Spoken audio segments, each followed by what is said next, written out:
अस्सलाम वालेकुम बच्चों। आज हम आपका सेकेंड चैप्टर करने वाले हैं। Second page 1.2 fun and game with Tara and friends. बच्चों देखो, इधर है ना, आपको कुछ कैरेक्टर्स नज़र आ रहे हैं।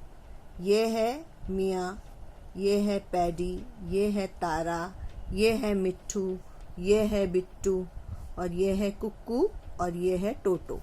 ये जो कैरेक्टर्स है ये आपको पूरा साल नजर आएंगे। देखो यहाँ पे भी नजर आ रहे हैं ना, हर जगह नजर आ रहे हैं। एक जगह, दो जगह टोटो है, और दो जगह मियाँ है, और तीन जगह पैरट है, मिट्ठू है।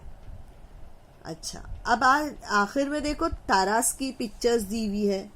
उसमें कौन कौन से वो बता रहे हैं, आपको इमोशंस बता रहे हैं। सबसे पहला हैप्पी, दूसरा सैड, तीसरा एंग्री, और चौथा स्कैर्ड। चलो अच्छा, हैप्पी का क्या मतलब हुआ? खुश होना। सैड का क्या मतलब हुआ? दुखी होना। एंग्री का क्या मतलब हुआ? गुस्सा होना। स्कैर्ड का क्या मतलब हुआ? डर जाना। Very good. अब हम देखते हैं कि when do you feel happy, आप कब हैप्पी फील करते हो। चलो मैं अपने बारे में बताती हूँ। आई feel happy when I eat ice cream. तो आप भी अलग अलग तरीके से खुश हो सकती हैं।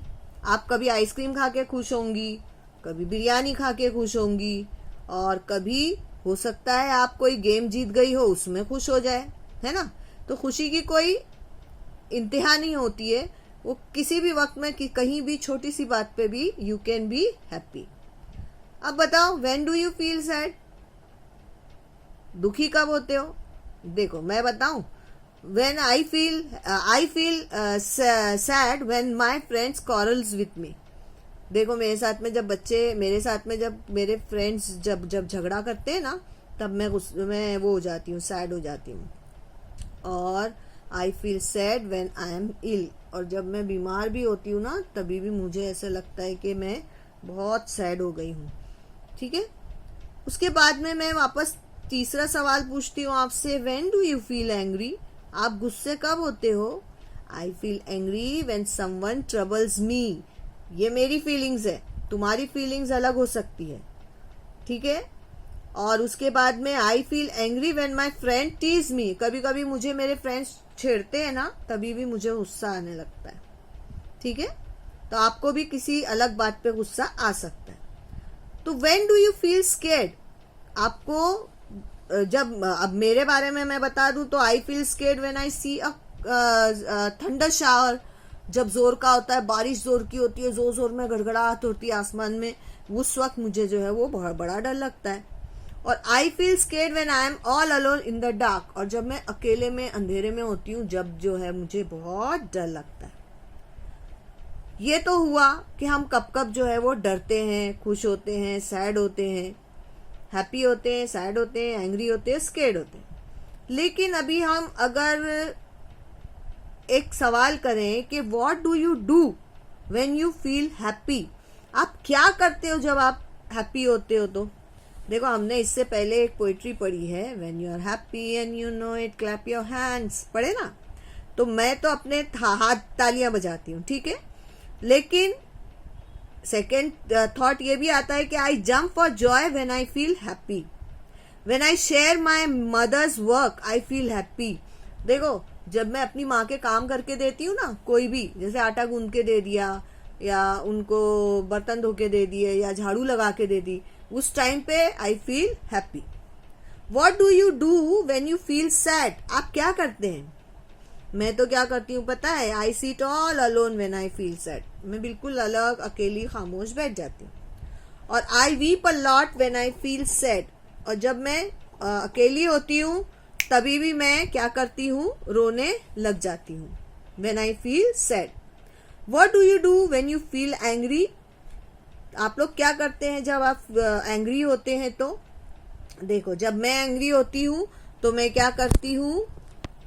मैं ट्रम्बल हो जाती हूँ।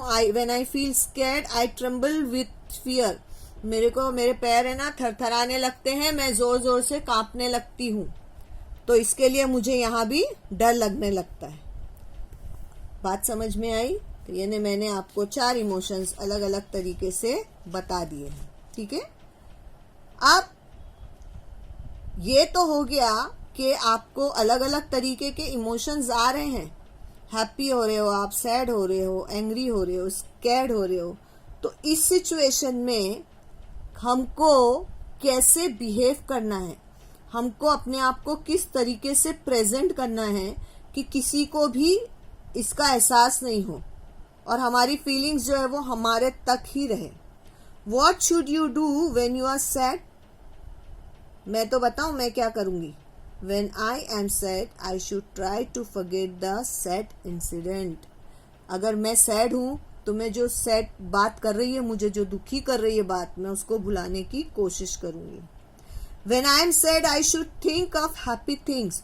और उस वक्त मेरे को है ना अच्छी अच्छी चीज़ों के बारे में याद करना चाहिए कि मेरे साथ में एक बार बुरा हुआ है, हर वक्त तो नहीं होता है, अल्लाह का शुक्र अदा करना चाहिए और अच्छी बातों के बारे में सोचना चाहिए और we have to behave accordingly. What should you do when you are angry? जब आप एंग्री होते हो तो क्या करते हो, क्या करना चाहिए ऐसी सूरत में? देखो अब मैं अपने बारे में बताऊं तो when I am angry I should try to keep my self काम।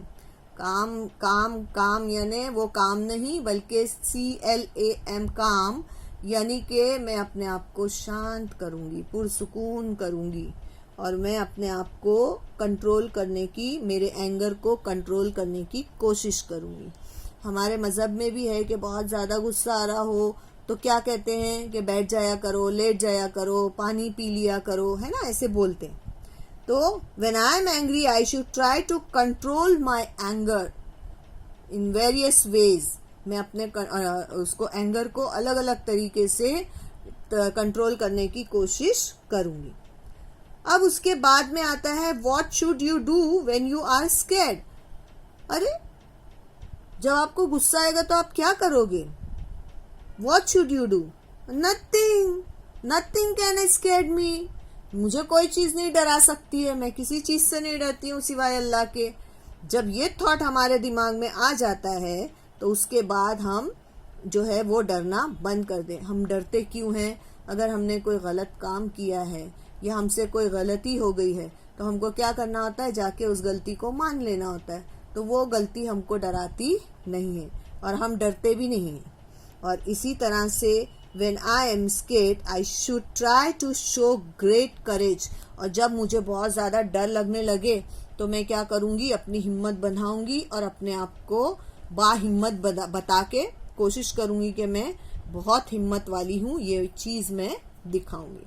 मुझे उम्मीद है बच्चों आप लोगों को ये सारे इमोशंस समझ में आए होंगे और इन इमोशंस से हमें किस तरह से लड़ना है ये भी समझ में आया होगा इंशाल्लाह। अब सेकेंड पेज पे देखिए। सेकेंड पेज पे जो है 4 आपको चीज़ें दी हुई है जो आपको क्या सिखा रही है?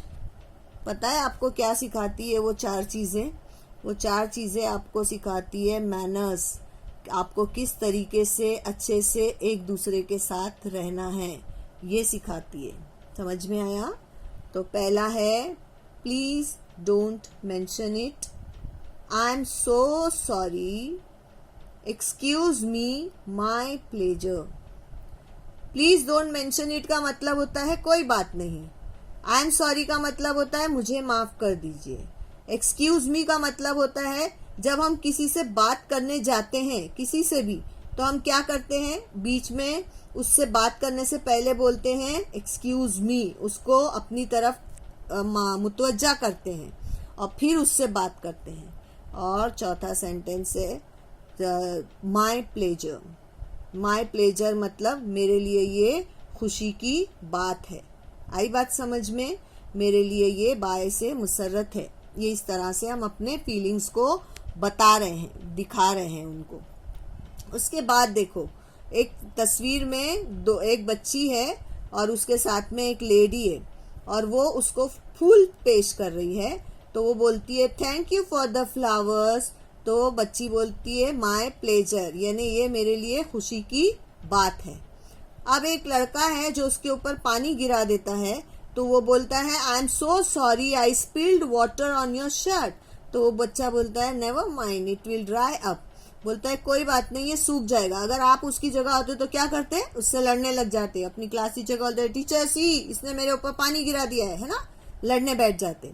तो ये हम अच्छी चीजें सीख रहे हैं आज। और उसके बाद thank you so much for carrying the books. Teacher है और उसके साथ एक बच्ची है, और वो बच्ची को बोल रही है कि टीचर थैंक यू और शुक्रिया अदा कर रही है उस बच्ची का कि thank you so much for carrying the books. तो बच्ची बोलती है आप क्या बोल रहे हो, please don't mention it teacher it's my duty. बोलने लगी कि टीचर ये मेरा फर्ज है, आप मुझे ये मेंशन मत करो, मुझे शर्मिंदा मत करो, इस तरह से। उसके बाद में चौथी फिगर में है एक लड़का है, वो रास्ता पूछ रहा है, कह रहा है excuse me can you tell me the way to the gym. तो वो आदमी उसको रास्ता बता रहा है, कहता है गो स्ट्रेट, सीधा जाओ, एंड देन टर्न लेफ्ट। मुझे उम्मीद है बच्चों को ये लेसन पसंद आया होगा, और मैं जानती हूँ कि बच्चे बहुत अच्छे से ये काम करेंगे। प्लीज़ बच्चों, बहुत मेहनत करनी है हम लोगों को, बहुत मेहनत से हम ये सारी चीज़ें तैयार कर रहे हैं, ऐसे समझ के कि आप लोग हमारे सामने ही हैं। प्लीज़ आप लोग भी हम लोगों के साथ कोऑपरेट करेंगे और बहुत अच्छे से ये सारे लेसन्स को जो जो काम दिया जा रहा है बेटा वो काम आपको करना है। मैं अलग से इसका एक फ़ोटो भेजूंगी। ये जो ABCD लिखी हुई है ना, इसका ये 3 टाइम्स आपको लिखना है, बहुत अच्छी हैंड राइटिंग में, गुड हैंड राइटिंग लिखा है ना ऊपर, और उसके वो है कितने, एक लाइन के अंदर आपको ABCDE तक लिखना है, फिर एक लाइन छोड़ के FGHIJ, यानी 5 वर्ड्स जो है वो एक लाइन में इंशाल्लाह आ जाएंगे, और बहुत अच्छे से आपको आपका काम करना है। देखते हैं, मिलते हैं अगले पीरियड में इंशाल्लाह। अल्लाह हाफिज़।